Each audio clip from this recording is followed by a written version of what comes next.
Oh, les fameux chiffres et les caractères spéciaux. Qui n'a jamais passé 5 bonnes minutes à chercher comment taper le chiffre 0 ou encore ce foutu symbole de l'euro sur le clavier? Voyons ça ensemble.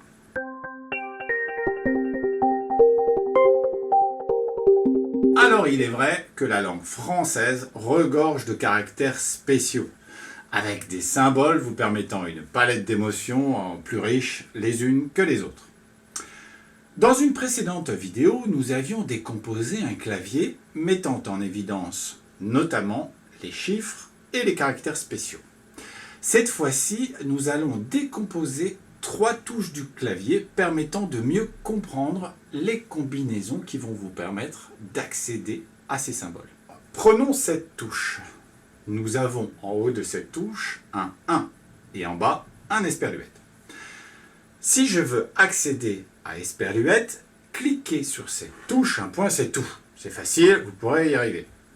Mais pour le 1, c'est autre chose. Imaginez une séparation entre les deux caractères.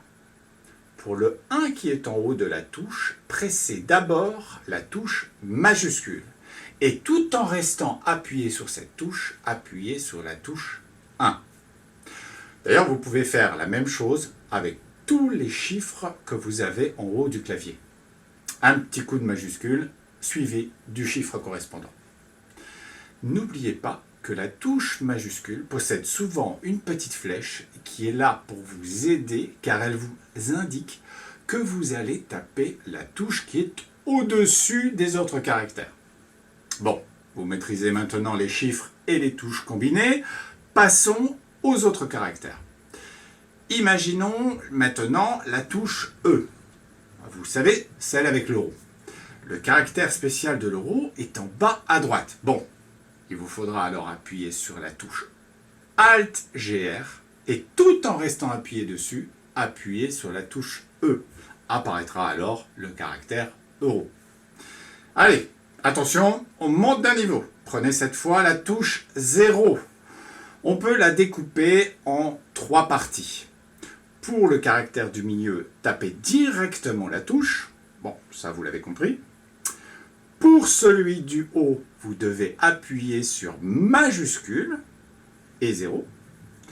Et pour celle du bas à droite, l'arrobase, c'est Alt-GR plus 0.